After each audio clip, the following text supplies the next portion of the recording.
I remember being younger and wanting to like race all the kids on my block, and once I got older, I played soccer and everything like that, and then kind of realized that my greatest talents in soccer were running back and forth across the field, so I decided to just pursue that fully.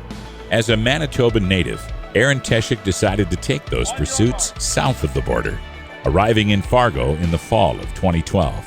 Coming here, NDSU was like the perfect size school for me, and I knew I'd be able to travel and get in big meets and everything, but the school wasn't so big that I'd just be lost in a crowd of people. And I love the coaches, I love the people here, and it was a perfect fit. First time I got to see Erin race was, I still wasn't her coach yet that spring, and you could tell she was like a raw talent, but I wouldn't say that it just popped off the page right away. Competing in cross country, indoor and outdoor track and field, Teschuk wasn't converted to a steeplechaser until her sophomore season, and the transition wasn't easy.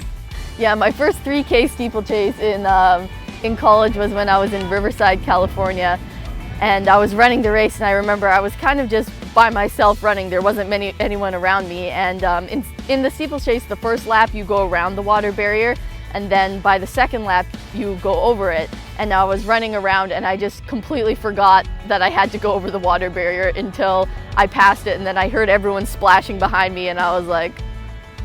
Fortunately, Erin's training partner, Maddie Van Beek, a decorated steeplechase athlete herself, was there to show Erin how to run and jump through the crazy event. Maddie is absolutely amazing. I remember coming in my freshman year and watching Maddie race and just thinking, that is the toughest girl I've ever seen in my life. I just remember thinking, like, who is this goofy girl?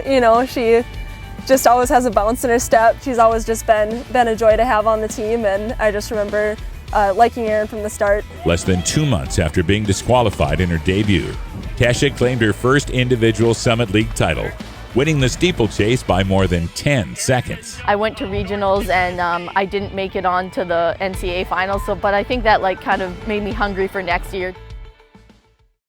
Erin entered the fall of 2014 under new guidance as Fargo native Andrew Carlson became NDSU's distance coach. He's had a huge impact on myself as an athlete. He's someone who really inspired me to fully go after track and pursue this. I didn't actually have that many athletes at the time, so when I inherited Erin, I put a lot of time into seeing what she could do, and the rest is history. Becoming North Dakota State's first NCAA Championships qualifier in cross country, earning All-America status in the mile and 3,000 meters indoors and again in the steeplechase outdoors, Teschuk's accomplishments from 2014-2015 stack up almost as high as the 30-inch barrier she clears each time she competes. After having a good cross-country season, when you get on the track, you want to do the same thing in other events. The mile and the 3K do different races. I think it really prepared me for outdoor season. So yeah, they're definitely all connected. That indoor season, there was a total attitude shift where it was just, I want to get to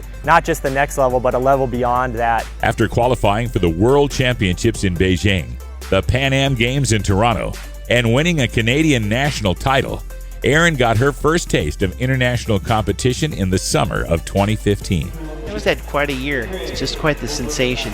No matter where you're racing, it's 400-meter track. Competing in the NCAA really prepared me to compete on a world stage. I was more ready for it because of that. And that taste made her hungry to compete on the world's biggest stage in 2016. I had so much fun being there, and it was such a great experience that it definitely fueled me for the next year. It just made me really focus in on the Olympics. This whole year has been set up on making the Olympic team. Like, if she doesn't make the Olympic team this year, there's a lot of things we do that might not have, in a sense, paid off, but we decided that was worth the risk. Battling through injuries all year, Erin earned 4 additional All-America honors in 2015-2016. However, leaping over her final barrier as a bison proved to be the toughest obstacle yet.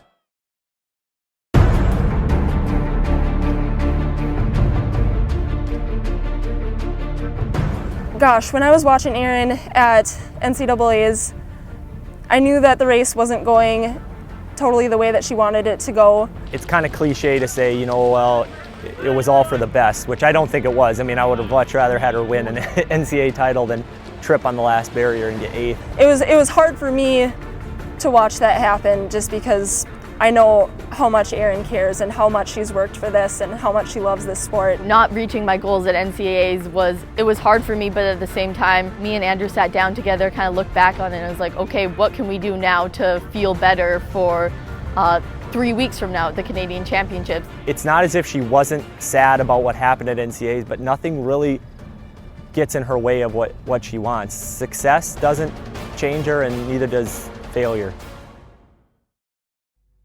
With her number one objective still in front of her, Teschuk traveled to Edmonton to try and defend her Canadian national title. Life became very simple.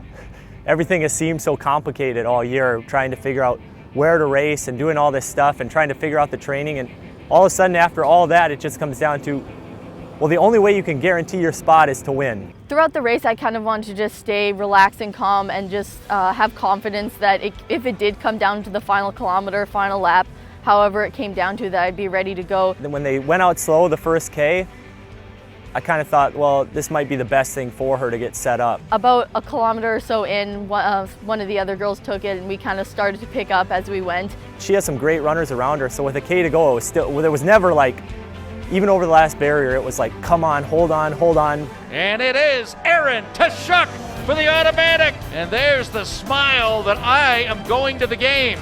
And although the Canadian national team wasn't officially announced until 2 days later, Erin all but secured her trip to Rio. It's one of the most amazing feelings in the world, just to know that you've accomplished something you've worked so long towards. And with the start of the Olympics less than a month away, Teschuk wasted little time getting back to training with her number one fan. We have this dream of pursuing running and continuing on long after college, and it's pretty cool to know someone else that has those same dreams and goals and will continue on. So I think we'll always have that connection. Having someone like that, just who's always pushing themselves to the limits and also enjoys the sport so much, she's been a great role model for me and still a great person for me to train with all the time. Teschuk will be North Dakota State's 6th Summer Olympian and hopes to not only make her country proud, but her university as well. This school has given me so much over the last 4 years that I just hope that I can give back in some way.